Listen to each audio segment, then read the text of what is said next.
먼저 미국 증시는 지난주에 약간 좀 재미있는 신호들이 좀 나왔습니다. 고용 지표가요. 금요일 날 나왔던 고용 지표가 완전 충격적으로 나왔습니다. 그 주간이 고용 보고서들이 줄줄이 나오는 주간이었기 때문에, 그리고 지표들이 너무 좋았기 때문에 이번에 금요일 날 나올 고용 보고서도 만만치 않겠다라는 건 우리가 그래도 마음의 준비는 하고 있었는데요. 예상을 너무나도 훌쩍 뛰어넘었죠. 시장에서는 한 20만 건 신규 일자리가 한 21만 건 정도 늘었으려니 예상을 했는데 이게 30만 건을 넘어섰습니다. 와, 고용시장이 이렇게 뜨거워? 라고 할 정도로 높았고, 실업률도 시장에서는 3.9 예상을 했는데 3.8로 나왔어요. 그러니까 고용지표가 너무너무 좋았습니다. 물가도 꿈틀거려 고용시장은 여전히 뜨거워. 금리 인하 기대감 후퇴할 수밖에 없죠. 예전 같았으면 그랬으면 증시는 밀렸어야 해요. 그죠? 근데 오히려 금요일에는 장이 반등을 했습니다. 너무 이상하지 않아요? 그러고 나서 이제 오늘 장은 보합권 혼조세 마감을 했거든요. 그래서 이 부분에 대해서 이제 우리가 생각을 해볼 때가 된 것 같습니다. 자, 제가 일단 오늘 뭐에 초점을 맞춰서 말씀을 드릴지 이제 운은 띄어놨고 하나하나 좀 보도록 할게요. 지수 자체는 오늘 다우, S&P 500 약보합, 나스닥은 강보합으로 사실 오르고 떨어지고라고 할 수도 없을 만큼 그냥 보합권 마감을 했다라고 보시면 될 것 같습니다. 지난주에는 고용보고서들이 줄줄이 나왔고 고용시장이 여전히 강하다라는 거 계속적으로 확인을 했고, 이번 주에는 물가지표가 나옵니다. 수요일 날 소비자 물가지수, 그러고 나서 목요일 날 생산자 물가지수가 나오는데요. 우리가 2월 물가가 너무 높게 나왔기 때문에 이 3월 물가에 대해서도 다들 경계감이 있습니다. 그런 상황이고, 또 FOMC 회의록도 수요일 날 공개가 될 거거든요. 그러니까 이 금리와 관련된 경제 데이터들, 그리고 어떤 정책적 이야기들, 이런 게 이제 계속 나오는 그런 주간일 텐데, 그런데 지난주 금요일 날 장이 올랐고 오늘 지수가 생각보다 견고해. 이건 뭘 의미하는 걸까? 근데 이제 시장은 약간 시선을 금리 정책보다는 펀더멘털 쪽으로 조금씩 이동을 하고 있는 게 약간 이런 시장의 흐름이 시사를 하는 게 아닌가라는 생각이 듭니다. 고용보고서가 딱 잘 나오고 나서도 그럼 우리 예상대로면 지수가 확 밀려야 되는데 오히려 반등을 하니까 그때부터 분석이 나왔습니다. 경제가 이렇게 받쳐준다면 기업들의 실적도 계속 나아진다라는 거고, 그러면 우리가 금리 인하의 기대는 계속 후퇴가 됐고 그게 시장에서 잘 소화를 했기 때문에 펀더멘털을 포인트를 맞춘다면 우리가 이거 그렇게 싫어할, 두려워할 이유가 아닐 거야. 이런 분석들이 나왔습니다. 실제로 오늘도 관련해서 이제 그런 류의 분석들이 좀 많이 나왔는데요. 금리 인하 기대는 계속 후퇴할 수밖에 없습니다. 지표들이 너무 좋고 물가도 계속 좀 덜 완화되잖아요. 그죠? 근데 이제 물가가 예컨대 너무 많이 빠르게 올라가거나 이래서 이게 다시 금리 인상이라는 키워드가 나오면 그때는 시장은 충격을 엄청나게 받겠지만 지금은 그거는 아닙니다. 물가가 약간 정체거나 약간 고개를 슬쩍 드는 그 정도의 지금 흐름을 나타내고 있는데, 이 정도라면 계속해서 연준에서는 우리의 그 큰 방향성, 큰 궤도는 벗어나지 않고 있다.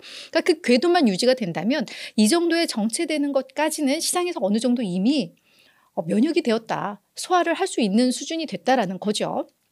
그래서 시장에서의 그 연준 금리 정책에 대한 어떤 베팅, 전망도 이제 올해 2번 인하할 것이다로 바뀌었습니다. 처음에 7번, 6번에서 이게 약간 분위기가 바뀌면서 한 4번, 3번으로 줄였다. 이게 2번으로 줄었음에도 불구하고, 금리 인하에 대한 기대감이 줄었음에도 불구하고 시장은 잘 버티고 있다. 그거는 이제 펀더멘털에 대한 기대다라고 볼 수 있는데, 이번 주에 물가 지표가 발표되는 것과 동시에 금요일 날 JP모건, 시티그룹 이런 대형 금융사를 시작으로 해서 본격적인 1분기 어닝 시즌이 시작이 되거든요. 근데 그 실적에 대한 기대감들이 요즘 좀 살아나고 있는 것 같습니다. LPL 파이낸셜의 퀀시 크로스비 수석 글로벌 전략가가 뭐라고 이야기를 했냐면 이번 실적 시즌이 좀 장기 관점에서 투자자들에게 안도감을 줄 가능성이 있다. 금리 인하 기대감은 계속해서 후퇴를 하고 있지만 그 대안이 실적이 될 수 있다. 예상보다 기업들의 이익이 매우 높을 수 있다라고 이야기를 하고 있습니다. 그게 어떻게 보면 우리 시장이 이렇게 견고한 거를 실제 그런 부분들을 시사하고 있다라고도 볼 수가 있겠죠. 자, 실제 팩트셋에 따르면은 S&P 500의 기업들의 EPS가 1분기에 한 3.2% 전년 대비 증가를 하고 연 기준으로는 한 11%까지도 더 증가할 수 있다. 뭐 이렇게들 얘기가 나오니까 이제는 그런 펀더멘털에 대한 기대감 이쪽으로 무게중심이 조금씩 옮겨가고 있다라고 보시면 될 것 같습니다. 그러면 이제 시장의 모든 흐름들이 우리가 이제 이해가 되기 시작을 해요.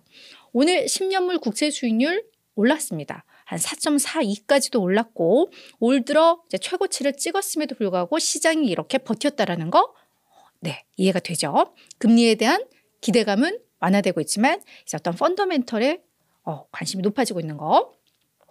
그러니까 웰스파고에서도 S&P 500의 연말 목표치를 상향 조정했습니다. 당초 4,625. 이거는 매우 비관론자 중에 하나였거든요. 뭐 JP 모건 스탠리와 함께 가장 바닥권에 있었던 전망치였는데 이걸 5,535 월과 최고치로 높여버렸습니다. 네.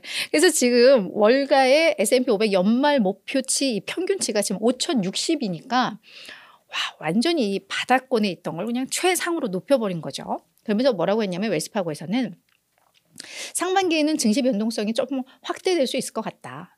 이게 뭐 어떤 펀더멘털적인 거, 금리 정책에 대한 거 이게 막 맞물리고 지정적 리스크도 있고 막 이러면서 또 단기적으로 한 몇 달간 너무 많이 올랐기 때문에 변동성은 확대될 수 있겠지만 하반기에 본격적으로 오를 것이다. 그렇다면 상승하는 모멘텀은 무엇이냐?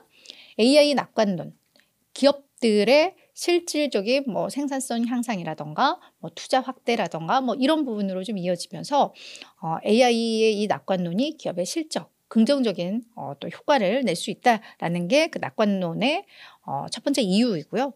두 번째는 뭐 금리에 대한 기대감은 낮아지고는 있지만 결국 뭐 그게 한 번이 됐든 뭐 어쨌든 간에 이제 금리 인하 주기로 넘어가고 있다라는 점. 그것도 하반기 증시에는 긍정적이다. 그리고 마지막으로는 약간 정치적인 셈법이 좀 들어가겠지만 M&A가 조금 더 활성화될 수도 있다. 이런 것들도 긍정적인 모멘텀이 될 수 있다라고 이야기를 하면서 연말 목표치를 많이 높여놨습니다. 증시 시장 흐름과는 조금 다른 얘기일 수도 있을 텐데 오늘 또 재밌는 이슈 하나가 나와서 가지고 나왔습니다. 우리 제닛 옐런 재무장관이 지금 베이징에 가 있을 거예요. 가면서 이제 또 다양한 또 매체를 통해서 이분이 발언들을 좀 하고 있는데 중국의 녹색 수출품에 우리 미국이 관세 부과할 수 있다라고 이야기를 했습니다. 이게 무슨 내용이냐면 중국을 계속 때려요. 우리 옐런 장관께서는. 뭐냐? 전기차, 태양광. 요즘 미국 시장에서 되게 죽쓰고 있는 섹터죠. 거기에다가 뭐 이온, 배터리 이 부분. 중국이 관련 기업들에게 보조금을 마구마구 지원을 하면서 이 중국의 기업들이 이거를 조금 더 가격 경쟁력이 생기죠. 보조금을 많이 받으니까. 그래서 저가의 막 물량 공세를 세계 시장이 하고 있고 그러다 보니까 세계 시장에서 이 부분이 공급 과잉으로 계속 가격이 좀 떨어지게 되는. 그래서 우리 미국의 해당 기업들이 이걸로 인해서 너무 힘들어. 미국뿐만 아니라 지금 유럽 기업들의 관련 업체들도 마찬가지야. 그렇다면 우리가 그래 중국 너희들이 이거 수출하는 거 뭐 그걸 규제하지 않겠지만 우리는 그러면 관세를 매기겠어. 그래야 이게 공정 경쟁이 돼라고 이야기를 한 거죠. 경고를 한 거죠. 우리 그럴 수도 있다라고. 그래서 뭐 이런 멘트가 앞으로 그쪽 산업에 어떤 영향을 미칠지 어떤 변화를 줄지 이건 이제 저희가 계속해서 지켜봐야 할 그런 이슈인 것 같습니다. 다만 중국에서는 뭐 요거와 달리 뭐 요 얘기를 들었겠죠. 이렇게 때리고 있는 걸. 그래서 뭐 비아디라던가 뭐 이런 기업들 CEO들 모아놓고 아마 그쪽에 또 정치권에서는 그런 얘기를 한 것 같아요. 비웃는 거지. 야, 씨, 우리 정부가 너희들한테 뭐 보조금 지급해서 우리가 뭐 세계 시장을 이렇게 뭐 장악하고 있냐? 이건 우리의 혁신 덕분이야. 뭐 이러면서 또 본인들이 뭐 그런 발언을 했다라는 그 제닛 옐런 장관의 이런 발언이 잘못됐다라는 것들을 중국에서는 또 그에 대해서 뭐 반응을 했다라는 것도 또 보도가 나오더라고요. 그래서 이런 것들 우리가 그냥 참고로 알고 넘어가면 좋을 것 같습니다. 자, 여기에 오늘 또 하나의 이슈 들고 나왔습니다. 월가의 황제, 네, 제이미 다이먼, 요 JP 모건의 CEO가요.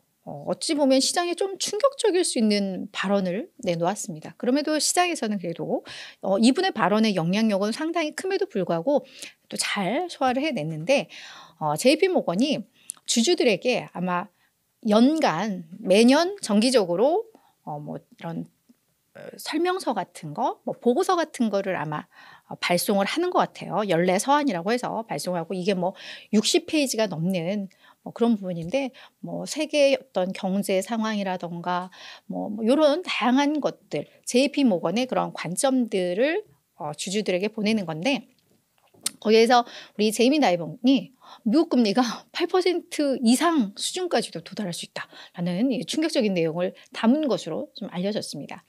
몇 가지 파트별로 나눠서 그에 대한 어떤 분석, 전망들을 내놓았는데요. 일단 먼저 AI에 대해서는 우리 전기가 개발됐을 때 얼마나 세상이 달라졌습니까? 컴퓨터가 개발됐을 때 얼마나 달라졌습니까? AI도 전기나 컴퓨터만큼 인류에게 엄청난 영향을 미칠 것이다. 이거 단순 테마 아니다. 라고 하면서 우리도 그래서 AI에 열심히 투자하고 있고 뭐 이런 발언들을 했습니다. 그래서 이 AI는 실제로 그냥 깜짝하는 뭐 그게 아니다. 반짝하는 그게 아니다라는 뭐 이건 우리도 알고 있어요. 그렇죠? 그래서 AI에 대해서 요 제이미 다이먼이 상당한 낙관론을 펼쳤다라는 거 요 하나가 있고요. 자, 두 번째, 이게 이제 중요한 거죠. 미국의 재정 적자, 심각한 재정 적자.